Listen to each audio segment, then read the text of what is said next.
hello everyone आज লৈ আহিছোঁ আপোনালোকৰ কাৰণে এটা কেকৰ ৰেচিপি আৰু এই কেকটো বনাইছোঁ মই পিঠাগুড়ি আৰু কঁঠালেৰে আৰু বলকচোন চাই লওঁ কেনেকৈ বনাইছোঁ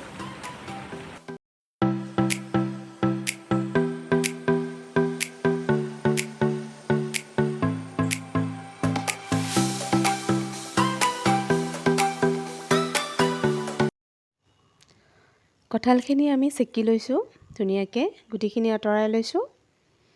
আৰু আমি চাহ খোৱা কাপেৰে 2 কাপ কঁঠালৰ পাল্প লৈ লৈছোঁ কঁঠালখিনি যেহেতু মিঠা আছে আমি এক্সট্ৰাকৈ আৰু চেনি ইউজ কৰা নাই ইয়াতে অকণমান নিমখ দি লৈছোঁ মিঠা বস্তুত সদায় নিমখ দিব আৰু এতিয়া পিঠাগুড়ি মিক্স কৰিছোঁ পিঠাগুড়ি আমি চাহ খোৱা কাপেৰে 3 কাপ ল'ম আৰু হাতেৰে ধুনীয়াকৈ মিক্সকৰণখিনি মিহলাই ল'ম যাতে মাজত গোটা একো ৰৈ নাযায়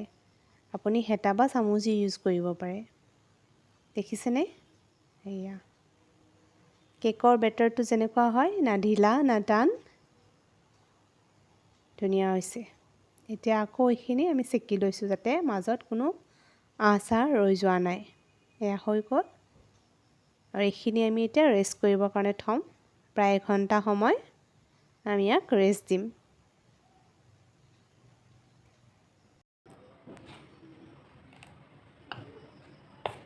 বেটাৰটো দেখিছেনে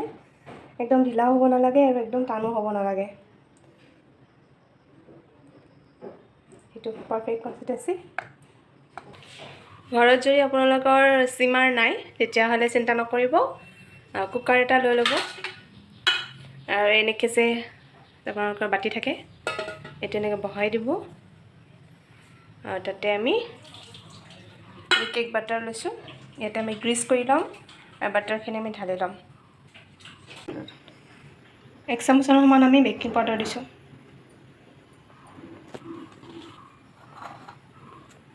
এইখিনি দি বেছি সময় লাৰিব নালাগে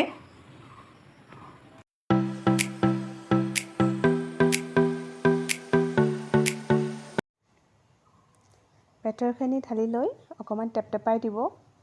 তাৰপিছত ষ্টেমাৰত বহাই দিব দেখুৱা ধৰণে কৰি যাব আপোনালোকে ফ্লেমটো আপোনালোকে লো টু মিডিয়াম কৰি ৰাখিব হাইত নিদিব আৰু এইখিনিতে ঢাকনি লগাই